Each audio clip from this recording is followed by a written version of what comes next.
حضرت محمد بن منصور طوسی رحمۃ اللہ تعالی علیہ فرماتے ہیں کہ میں نے امام اہل سنت امام احمد بن حنبل رحمۃ اللہ تعالی علیہ کو فرماتے ہوئے سنا، آپ فرما رہے تھے کہ ما جاء لأحد من اصحاب رسول اللہ صلی اللہ علیہ وآلہ وسلم من الفضائل ما جاء لعلی بن ابی طالب رضی اللہ تعالی عنہ، یعنی یہ روایت مستدرک حاکم کے اندر 4572 نمبر پر موجود ہے اور اس کی تمام اسناد حسن ہیں۔ جتنے فضائل علی ابن ابی طالب رضی اللہ تعالی عنہ کے احادیث مبارکہ میں آئے ہیں، اتنے اور کسی صحابی کے نہیں آئے ہیں۔ حضرت علی المرتضیٰ شیر خدا کرم اللہ وجہہ الکریم سنن ترمذی شریف کی 3735 نمبر پر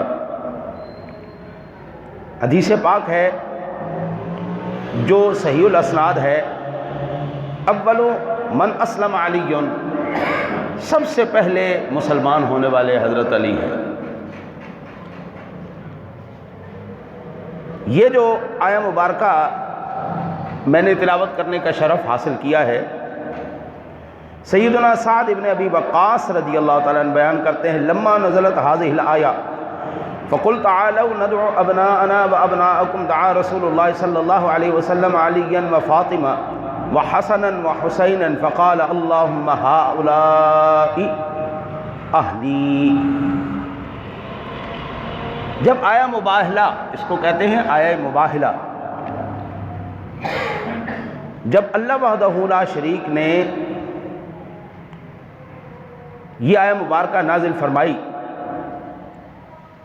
محبوب آپ فرما دیں آؤ ہم اپنے بیٹوں کو بلاتے ہیں، تم اپنے بیٹوں کو بلاؤ، نازل ہوئی تو نبی اکرم صلی اللہ علیہ وسلم نے حضرت علی خاتون جنت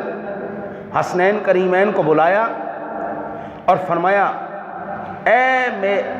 میرے اللہ پاک پروردگار عالم، یہ میرے اہل بیت ہیں۔ صحیح مسلم شریف میں 2404 نمبر پر یہ روایت